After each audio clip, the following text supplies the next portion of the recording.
सांगतात आणि संत महात्मे जर काय करत असतील तर या भवभयातून तारतात. जीवन जगत असताना प्रत्येक व्यक्तीला भय, आहार निद्रा भय मैथून सर्वायोनिशी समसमान, असा व्यक्ती नाही ज्याला भय.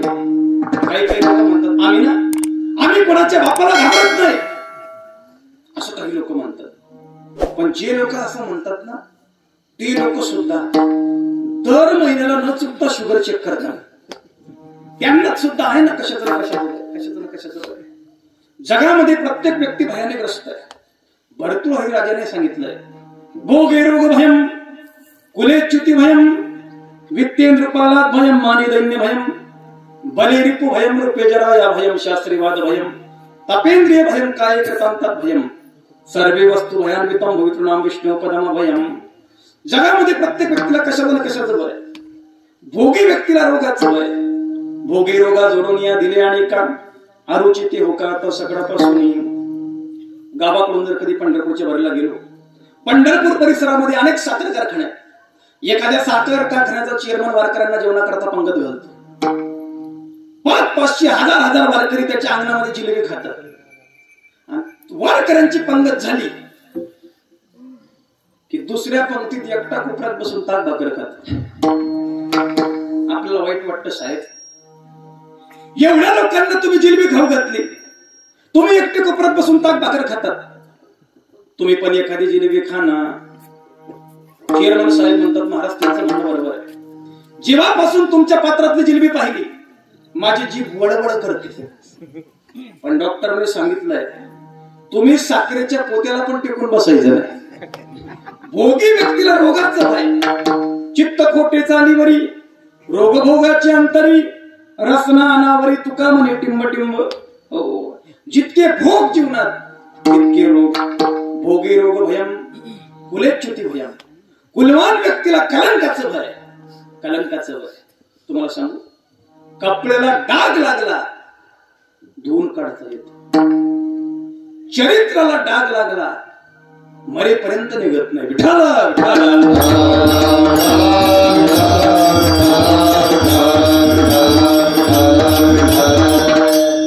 ऊंचे गिरी से गिरे तो गिरे एक बार, चरित्र गिरी से गिरे तो गिरे जन्म हजार.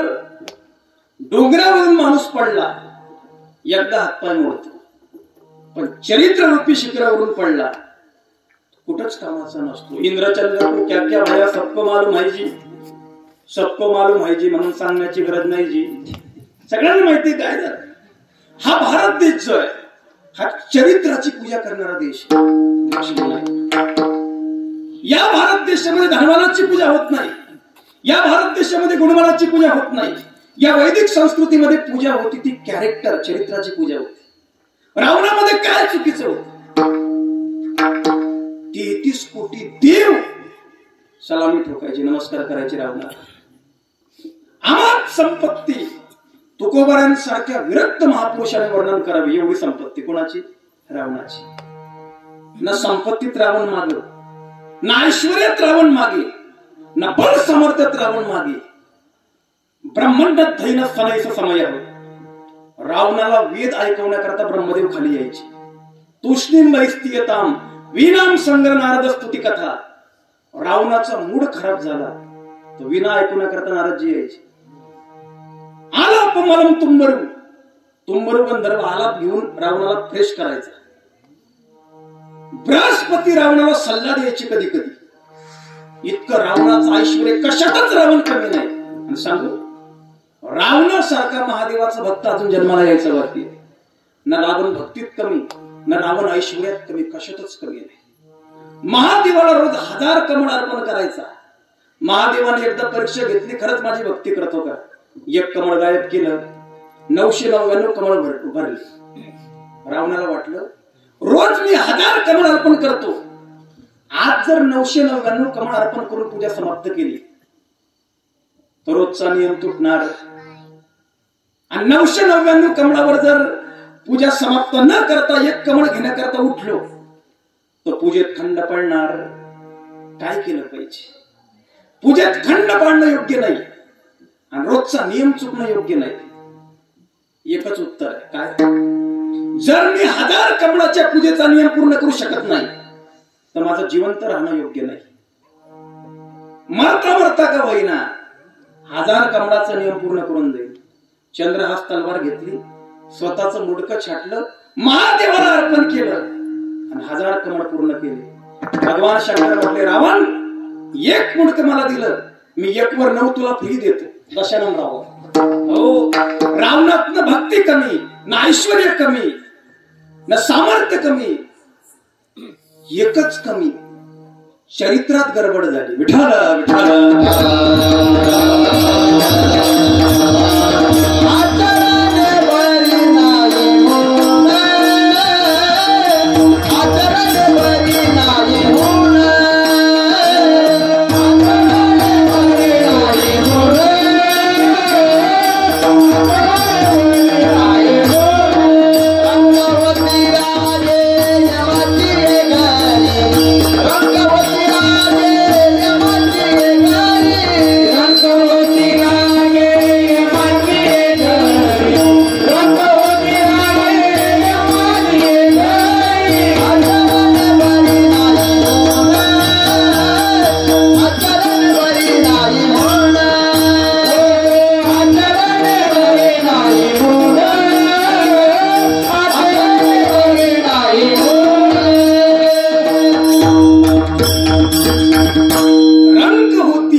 आचरणे बरी नाही म्हणून. ही वैदिक संस्कृती, हा भारत देश आचरणाला किंमत देणार आहे, आचरणाला महत्व देणार आहे. म्हणून कुलवान व्यक्तीला कलंकाचा भय, कुलच्युती वित्तीय रूपाला भयम. ज्याच्या कडे अमाप पैसा आहे त्याला सुद्धा भय. कशाचं?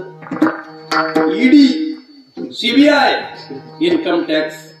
कधी चेकिंगला लोक घरात घुसतील याचा भरोसा नाही. ज्याच्याकडे पोटा पुरता आहे ना त्याच्यासारखा सुखी जगात कोणीच नाही. म्हणून स्वामीजींचा एक दोहा आहे बघा, साई इतना दीजिए जामे कुटुंब समाए, मैं भी भूखा ना रहूं साधू ना भूखा जाए. माणसाच्या जीवनात किती पाहिजे?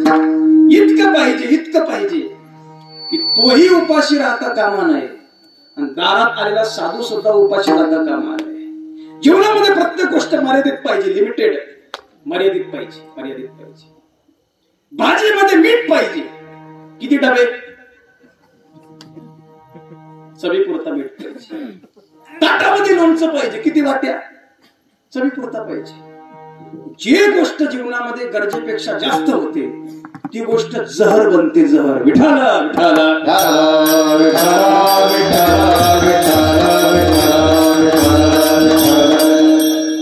धन सुद्धा पाहिजे, पण इतकं नको पाहिजे की बुद्धी बिघडून जाईल. पाणी बाढ़ो नाव में, घर में बाढ़ो दाम, दोनों हाथ उलीचिए यही सयानो काम.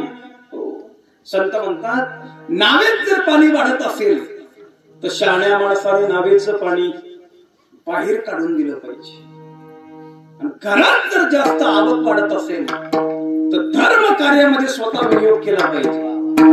परिणाम असं नाही केलं तर पाणी जसं नाव बुडवेल तसं संपत्ती आपल्या कुटुंबाला येणाऱ्या पिढीला बुडवल्याशिवाय राहणार नाही. विठाला विठाला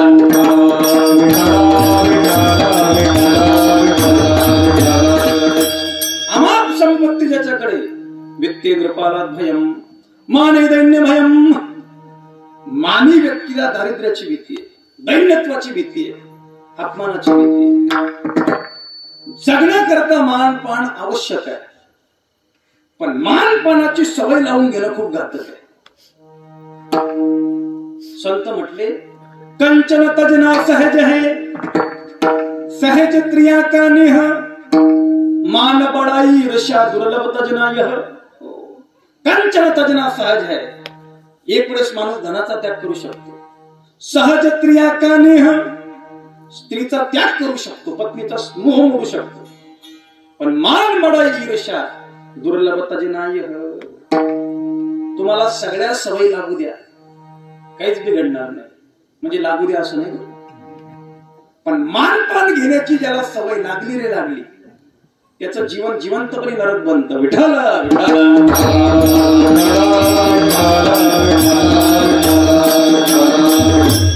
संत महात्मे या गोष्टींपासून लांब असतात.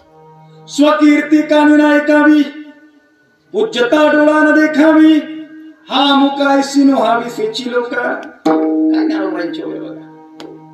चातुर्वेल लपवी, महत्व हरवी, विषयपण मिरवी आवडीने.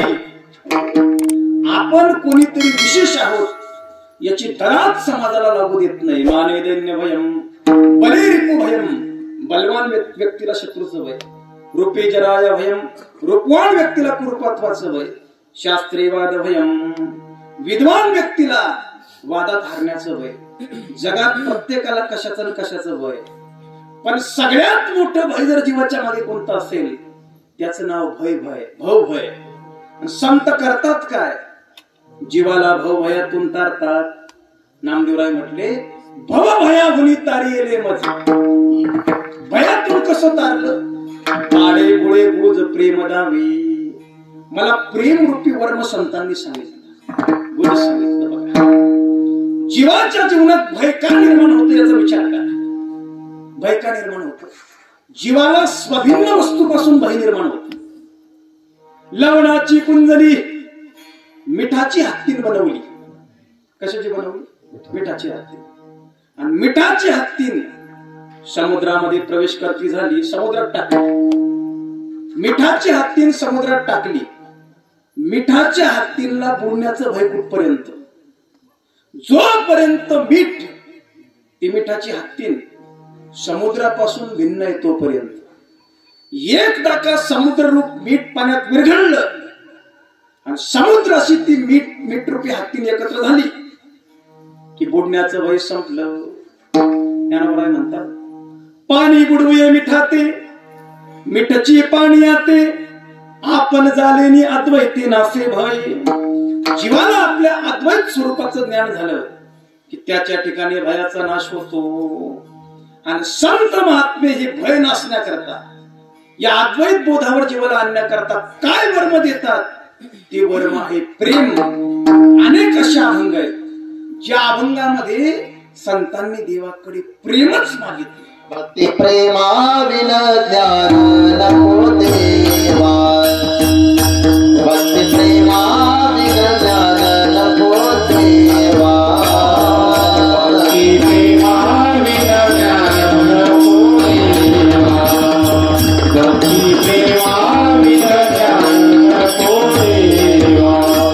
अभिमान नित्य नवा तया माती, अभिमान नित्य नवा तया माती. प्रेम तुकारे, प्रेम तुकारे, प्रेम तुकारे, अभिमान नित्य नवा तया माती, अभिमान नित्य नवा तया माती. प्रेम तुकारे, प्रेम तुकारे, प्रेम तुकारे, प्रेम तुकारे. अनेक अभंगामध्ये संत महात्म्यांनी देवाकडे प्रेम मागितलं. प्रेम सुख दे, प्रेम सुख दे, प्रेमाविना नाही समाधान. किंवा माझी वाणी तुझे वर्णे गुणनाम, ऐसे दे प्रेम काही कळा. प्रेम मागितलं, प्रेम मागितलं. कारण प्रेम हे परमार्थाचं वर्म आहे. वर्म गुज आहे, गुज, बीज बीज. ज्ञान नाही मागत संत, प्रेम मागतात. का बरं?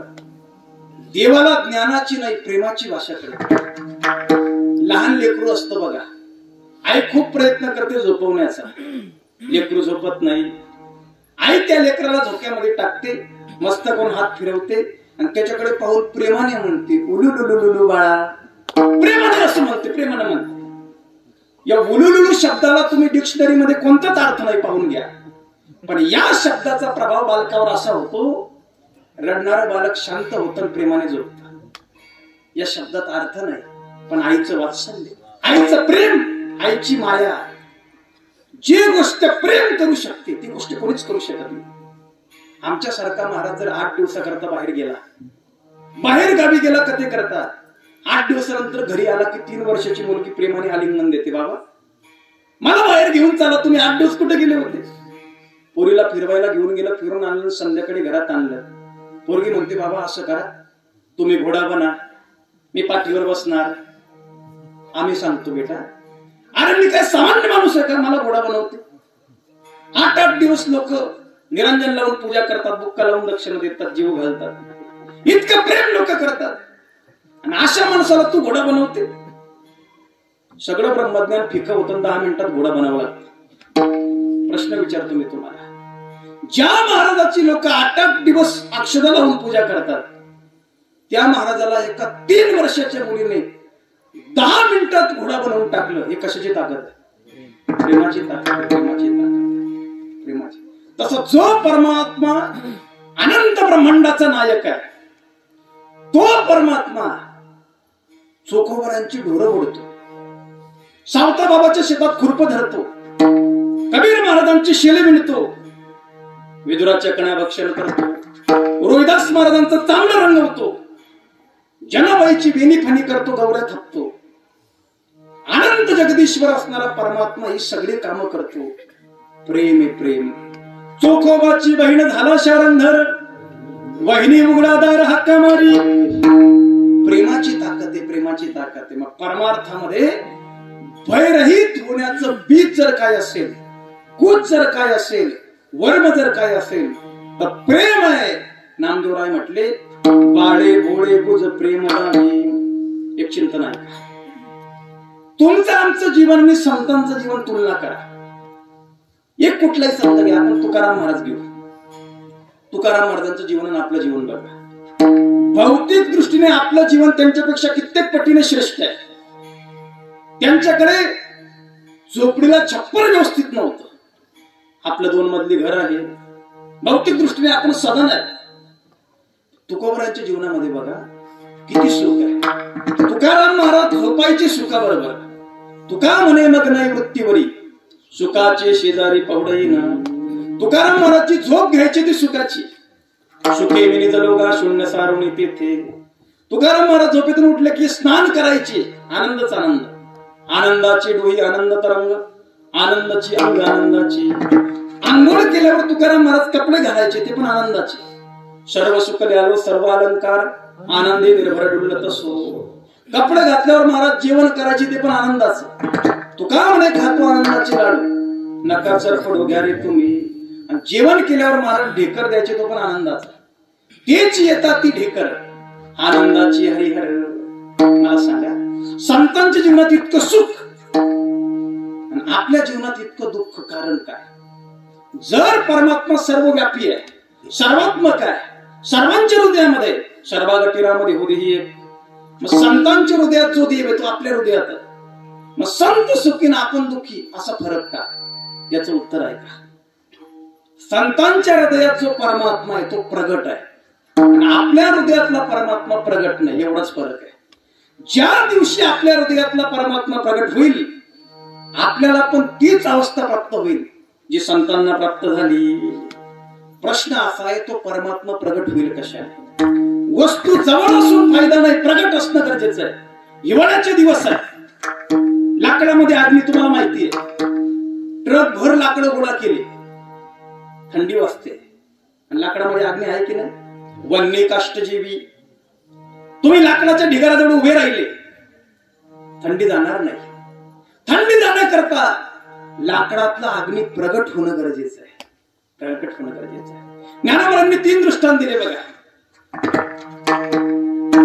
पद्मालय, पद्मालय, पद्मालय जवळ तळ आहे, तलाव. तलावामध्ये अनेक कमळ आहे, कमळाच्या खाली चिखल आहे आणि चिखलामध्ये बेडूक आहे. चिखलामध्ये बेडूक आहे, बेडकाच्या जवळ कमळकंद आहे. पण तो जवळ असलेला कमळकंद प्रगट नाही. आयुष्यभर बेडकाला चिखलच खावं लागतं. गाईच्या कासेला गोचिड लागतं. ज्या कासेला गोचिड लागलं त्या कासेमध्ये दूध आहे, पण ते दूध प्रगट नाही, म्हणून गोचिडाला आयुष्यभर रक्त प्यावं लागतं. दैवहीन व्यक्ती ज्या ठिकाणी बसून भिक्षा मागतो, त्या जमिनीमध्ये सोन्याच्या मुद्रा आहेत, सोन्याच्या मोहरा आहेत, पण जवळ असलेला मोहरा प्रगट नाही. आयुष्यभर त्याला भीक मागावी लागते. तसं तुम्ही आम्ही ज्या मनाने संसार करतो या मनाच्या अधिष्ठानामध्ये तो राम आहे, तो परमात्मा आपल्या हृदयात आहे, पण तो प्रगट नाही म्हणून आयुष्यभर आपल्याला दुःख भोगावं लागतं. माझा प्रश्न एवढा आहे, तो परमात्मा प्रगट होईल कशाने याचं उत्तर द्या. तर याचं उत्तर आयऱ्या गैराला विचारायचं नाही. मग भक्तीचे आचार्य, ज्ञानाचे आचार्य, देवादिदेव भगवान शंकर हे स्वतः सांगतात, हे पार्वती ऐक, हरि व्यापक सर्वत्र समाना, प्रेम ते प्रगट हो ही मै जाना. परमात्मा सर्व व्यापक आहे, पण तो प्रेमाने प्रगट होतो. आणि प्रेमाने जर परमात्मा प्रगट होत असेल तर संतांनी जे गुज दाखवलं, बाडे भोळे गुज प्रेम दावी, प्रेमाने आपल्या हृदयातला परमात्मा प्रगट. नामदेवराय, तुमच्यावर एवढे उपकार संतांनी केले, त्याच्या मोबदल्यात तुम्ही काय केलं? अभंगाचा तिसरा चरण. रंकाऊ निरंक जाणवी देवत, रंकाऊ निरंक जाणवी देवत, रंकाऊ निरंक जाणवी देवत, रंकाऊ निरंक जाणवी देवत.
नामदेवराय म्हटलं, मी एवढंच करू शकतो. रंकावणी रंक, मी संतांच्या दारी रंक झालो, सेवक झालो, त्यांच्या सेवेची याचना केली, इच्छा केली, त्यांची सेवा केली. कारण ब्रह्मादिक इच्छिती सुख, ब्रह्मादिकांना सुद्धा संतांची सेवा खूप दुर्लभ आहे, दुर्मिळ आहे. आणि ती सेवा मी माझ्या जीवनात केली. संतांच्या उपकारातून उतराई होण्याकरता, आत्मकल्याणाकरता, आत्मोद्धारा करता मी त्यांचा सेवक बनलो. आपल्याही जीवनामध्ये संत सेवेचा लाभ यावा, आपल्याही जीवनामध्ये संतांच्या कृपेच्या माध्यमातून कल्याणाचा मार्ग प्रशस्त व्हावा, ही बुद्धी निर्माण होण्याकरता प्रेमाने देवाचं भजन सर्वांनी करायचं. दोन्ही हात वर करून, टाळ्या वाजवून सर्वांनी प्रेमाने देवाचं भजन करा. विठोबा Bye.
शिरोमणी नामदेवराय अभंगाच्या तिसऱ्या चरणामध्ये सांगतात, रंकाहुनी रंक झालो मी सेवक, मी संतांचा सेवक झालो, रंक झालो, ब्रह्मादिक देख इच्छिती सुख.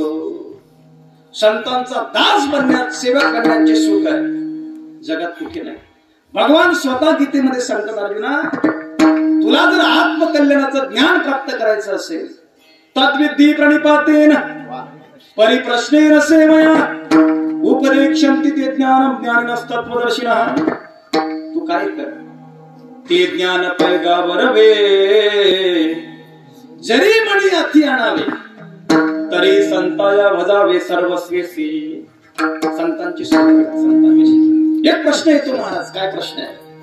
शास्त्रामध्ये 5 लोक अशी सांगितले जे जिवंत असून मेलेले. जिवंतोपि मृतं पंचव्यासेन परिकीर्तितः, दरिद्रो व्याधितो मूर्खो प्रवासी नित्य सेवकः. 5 लोक दिसायला जिवंत आहे पण असायला मेले. कोणकोणते? दरिद्रो, त्याच्या घरामध्ये बायका पोरांना खाऊ घालायला भाकरीचा तुकडा नाही, दरिद्री व्यक्ती जिवंत असून मेलेला आहे. व्याधितो, असाध्य रोग ज्याला लागला असा व्यक्ती जिवंत असून मेलेला आहे. मूर्खो, मूर्ख व्यक्ती जिवंत असून मेलेला आहे. प्रवासी, कायम प्रवासात असणारा व्यक्ती जिवंत असून मेलेला आहे. आणि जो दुसऱ्याचा सेवक झाला तो जिवंत असून मेलेला आहे. याच्यापैकी तर काही प्रत्यक्ष मेलेले आहेत. मूर्ख व्यक्ती तर प्रत्यक्षच मेलेला आहे. हो, मूर्ख व्यक्ती जिथे जातो तिथं उमटून पडतो, आणि जिथं उमटून पडतो तिथं मेल्याशिवाय राहत नाही. हो, कालिदासाने भोज राजाला 5 मूर्ख सांगितले. भोज राजा एकदा कालिदासाला सहज मूर्ख म्हटला. कालिदासच्या पदरी होता, म्हटलं महाराज तुम्ही राजे आहेत, मी तुमची प्रजा आहे, मी तुमचा सेवक आहे, तुम्ही मला कुशाल मूर्ख म्हणा पण कारण सांगा. मूर्ख व्यक्ती करतो त्या 5 गोष्टीपैकी मी एकही गोष्ट केली नाही, मी मूर्ख कसा? राजाला आश्चर्य वाटलं, म्हणजे मूर्ख पण काही करतो म्हणे. हो, सांगा मूर्ख कोणत्या 5 गोष्टी करतो? कालिदासाने सांगितलं, बघा राजन, खादन्न गच्छामि हासन्न जल्पे, गतम न शोचामि कृतम न मन्ये, द्वाभ्याम तृतीयो न भवामि राजन, किंकारणम भोज भवामि मूर्खम. हे भोज राजा, तुम्ही मला मूर्ख का म्हटले? मूर्ख करतो त्या 5 गोष्टीपैकी मी एकही गोष्ट केली नाही. म्हणजे कोणती? पहिली गोष्ट, मूर्ख काय करतो? म्हणजे काय करतो? खादन्न गच्छामि, रस्त्याने चालता चालता खातो. तू 1 नंबरचा मूर्ख. असं मी नाही सांगत बघ, कालिदास म्हणतात. हे बफे जेवणवाले सगळे विचार करून ठेवा काय. हो, रस्त्याने खाणारे, चालता चालता, बोलता बोलता खाणारे, उभ्या पार्ट्या करणारे. खादन्न गच्छामि पहिला मूर्ख. हासन्न जल्पे, गंभीर विषय चालू आहे, एखाद्या ठिकाणी गंभीर घटना घडली, अरे थट्टा मस्करी कुठे केली पाहिजे? लग्न, मुंज, काहीतरी आप्त स्वकीयांमध्ये काहीतरी मंगल प्रसंग, थट्टा मस्करी केली पाहिजे. मौत झाली, मौत, मेलेली व्यक्ती आहे. द्वार दर्शना करता गेला, द्वार दर्शना करता दारवर फिरण्याकरता गेला, तिथं किती करतो? किती मूर्ख आहे. हो, मूर्ख आहे. खादन्न गच्छामि हासन्न जल्पे, गतम न शोचामि कृतम न मन्ये. 3 नंबर, प्रत्येक गोष्टीला आपलं लेबल लावतो. कुठेही गेला की मी करतो, मी करतो. उन्हाळ्याचे दिवस, मे महिना, मंदिरात एकादशीचं कीर्तन, रामकृष्ण हरीला विना घेतला, 5 मिनिटात कीर्तनकर घामे घुम झाला. पंखा दिसायचा पण चालू नाही, बोर्डाला झाडं लागलेलं. कोणातरी भजनीला जाय आली, त्याने इकडे तिकडे बुक्का मारला आणि एका बुक्क्यामध्ये पंखा चालू झाला. थंडगार वारा आला आणि कीर्तनकाराला बरं वाटलं. आला शीतळ शांतीचा वारा, बरं वाटलं, खूप बरं वाटलं. 5 मिनिटं गेले, तेवढ्यात एक जण उठला, चालू पंखा बंद केला. कीर्तनकाराने विचारलं, अरे पंखा कवर बंद करतो? आणि महाराज मंदिराला हा पंखा मी दान दिला. अरे तुम्ही दान दिला तर खूप चांगली गोष्ट आहे, देव तुमचं भलं करो, मला गरम होतं, चालू करा. तर म्हटला नाही चालू करणार. का बरं? मी दिलाय, तू दिलाय, मग चालू कर. नाही, पंखा जर चालू केला आणि पंखा फिरायला लागला तर पंख्यावर टाकलेलं माझं नाव लोकांना दिसत नाही, मग डोक्यात मारण्याकरता पंखा दिला. प्रत्येक गोष्टीला आपलं लेवल लावतो. हा 3 नंबरचा मूर्ख. प्रथम न मन्ये, द्वाभ्याम त्रियो न भवामि राजन.